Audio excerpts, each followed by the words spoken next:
예, 지금부터 제15차 수석 보좌관회의를 시작하겠습니다. 대통령께서 모두 말씀을 하시겠습니다.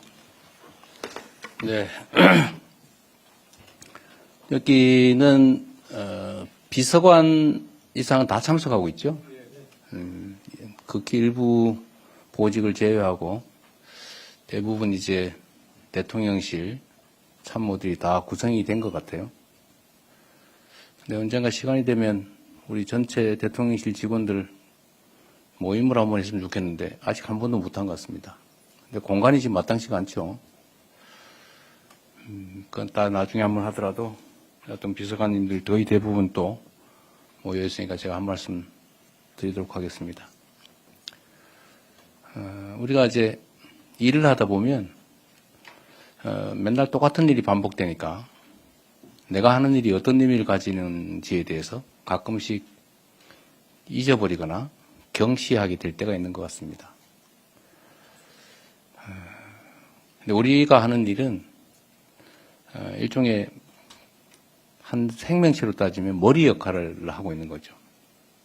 대한민국 국가 운영의 헤드 역할을 하는 건데, 제가 이게 특정 분야 관계된 부분, 예를 들면 뭐 정책 분야, 노동 정책 분야면 노동 분야에 관계된 참모들만 얘기하지 않고 이렇게 전원이 모여서 얘기하는 건 이유가 있습니다.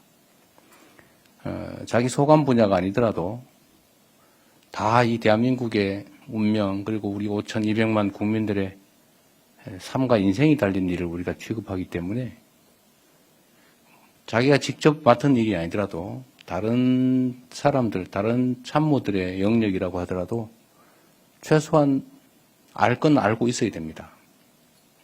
그래서 판단도 좀 나누고 또 자기 분야만 이렇게 맡다 보면 시야가 좁아져서 물론 깊이가 깊어지긴 하지만 시야가 좁아져서 다른 측면들을 고려하지 못하게 될 그런 위험성도 있어요.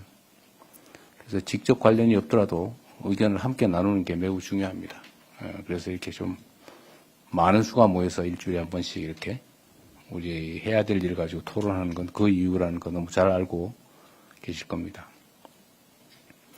그리고 언제나 말씀드리지만 이 국가 공무원의 손에는 우리 대한민국의 운명과 우리 국민들의 삶이 달려 있는 것처럼 정말 우리들의 순간순간의 판단이나 선택, 결정이 엄청난 사회적 영향력을 가지고 있다는 걸 늘 잊지 말아야 됩니다. 우리는 일상적으로 하는 일이다 보니까 그냥 별일 아닌 것으로 생각될 수 있지만 아주 사소한 결정조차도 우리 국민들한테는 엄청난 치명적 영향을 미칠 수가 있죠. 누군가는 우리의 판단, 결정 때문에 인생을 바꾸는 일도 생기고 사업의 흥망이 결정되기도 하고 어쩌면 생과 사가 갈릴 수도 있습니다. 그리고 여러분들이 하는 일은 정말로 대한민국의 중요한 일을 맡고 있다. 이렇게 자부심 동시에 동일한 양의 책임의식을 꼭 가져야 된다 말씀을 드립니다. 또 한편으로는 우리 대한민국이 어쩌면 거대한 역사적 분기점을 지나고 있을 가능성이 많습니다. 흥하냐 망하냐 또 국제사회의 상황도 매우 복합적이고 어렵고 또 우리 스스로의 오늘 검토하게 될 이런 성장 잠재력 문제도 사실 매우 심각하죠. 이게 정권마다 1%씩 잠재 성장률이 떨어져 가지고 곧 마이너스로 좀 갈 수도 있는 그런 상황입니다. 우리는 이 상황을 역전시켜야 될 그런 의무가 있는 사람들이죠. 그래서 이 자리에 또는 대통령실에서 일하는 뭐 길다면 길고 짧다면 짧은 이 시간이 역사에 기록될 정말 중요한 순간이다 라고 생각하고 정말 큰 책임감을 가져주시기 바랍니다. 다들 열심히 해주고 있고 뭐 6개월 다 돼가는데 아직까지는 통상 있을 걸로 예측되는 특별한 큰 사고가 없는 것은 매우 다행스럽게 생각이 됩니다. 다들 자중하고 최선을 다한 결과라고 생각돼서 감사하게 생각합니다. 어쨌든 좀 더 큰 책임감으로 또 좀 더 큰 자신감 또 자부심으로 업무에 임해 주시길 바랍니다. 여러 차례 강조했지만 우리 대한민국이 당면한 최대의 과제는 여러 가지가 있긴 한데 정부가 바뀔 때마다 하락하는 잠재 성장률을 반등시키는 것입니다. 이를 위해서는 무엇보다도 과감한 구조개혁이 필요합니다. 혈관에 찌꺼기가 쌓이면 좋은 영양분을 섭취해도 건강이 좋아지지 않는 것처럼 이 사회 전반의 문제를 방치하면 어떤 정책도 제 효과를 낼 수 없기 때문입니다. 그리고 구조개혁에는 고통이 따르죠. 쉽지가 않습니다. 저항도 따르죠. 이겨내야 되겠죠. 경제 회복의 불씨가 켜진 지금이 바로 구조개혁의 적기라고 판단이 됩니다. 규제, 금융, 공공, 연금, 교육, 노동 이 6대 핵심 분야의 규제 개혁을 통해서 구조 개혁을 통해서 잠재 성장률을 반드시 반등시켜야 됩니다. 그래서 새로운 성장의 길을 열어야겠습니다.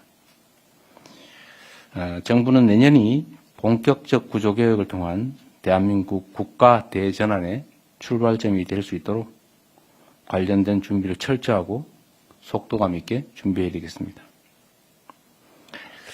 오늘이 보니까 전태일 열사 55주기입니다. 또 학생들이 시험을 보는 날이기도 하죠. 전태일 열사가 가지는 의미는 참으로 큽니다. 반세기 전에 온몸으로 부당한 노동 현실을 고발하면서 산화해 갔죠. 그 청년 전태일의 외침은 우리 사회가 여기까지 오는데 정말로 소중한 불씨가 됐습니다. 그런데 우리의 노동 현실이 가야 될 길이 아직도 멉니다. 최근 울산 화력에서 발생한 안타까운 사건에서 보는 것처럼 지금도 수많은 전태일들이 일터에서 생과 사의 경계에 놓여 있습니다. 제가 매일 받아보는 일보에 의하면 충분히 예측되는 추락사고 또 폐쇄 공간의 질식사고 이건 얼마든지 예측되는데 계속 반복적으로 벌어지고 있어요.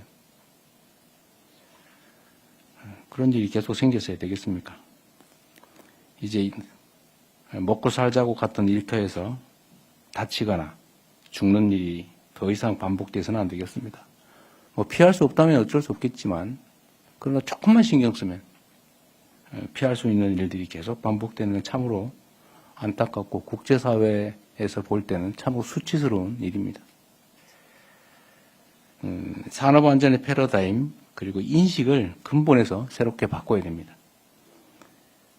정부는 안전 중심의 현장 관리 체계 구축에 힘을 쓰고 기업들도 이 안전이라고 하는 문제를 줄여야 될 비용이라는 측면에서 접근할 게 아니고 당연히 늘려가야 될 투자다라는 인식을 갖춰야 할 겁니다. 관계부처들이 겨울철 위험 사업장에 대한 안전 점검도 서두르도록 조치해 주시기 바랍니다. 경사노위가 지금 이제 겨우 구성이 되고 있습니다. 김지영 전 대법관께서 경사노위 위원장을 맡아주시기 위해서 이 자리를 빌어서 감사하다는 말씀드립니다. 산업안전과 더불어서 우리 사회가 저출생, 고령화, 인공지능 혁명에 따른 산업기술 대전환의 시대를 맞이해서 여러 대내외적인 도전과제에 직면해 있습니다. 일자리, 노동시간, 정년 문제 어느 것 하나 만만치가 않습니다. 노동자와 사용자 그리고 정부가 상호 존중과 상생의 정신으로 국가적인 난제들을 하나씩 풀어나가야 되겠습니다. 사람 사는 세상에서 의견이 다른 건 너무 당연합니다. 또 입장이 다른 것도 당연하죠. 다르고 갈등 생긴다고 해서 피하면 아무것도 되지 않습니다. 오히려 갈등이 대립으로 격화될 수도 있죠. 앞으로는 피하지 말고 당당하게 맞닥뜨려서 서로의 의견을 제시하고 또 상대의 입장을 인정하고 타협하고 설득하고 조정해가면서 우리 사회의 큰 문제들을 하나씩 좀 해결해가면 좋겠습니다. 사회적 대화와 협력을 통해서 마주한 난제들을 해결해 나갈 수 있도록 경사노위의 조속한 정상화에 노사가 함께 힘을 합쳐주시고 작은 차이를 넘어서 우리 공동체 모두가 함께 잘 살 수 있는 더 나은 세상을 향해서 손잡고 힘있게 나아가면 좋겠습니다. 이상입니다.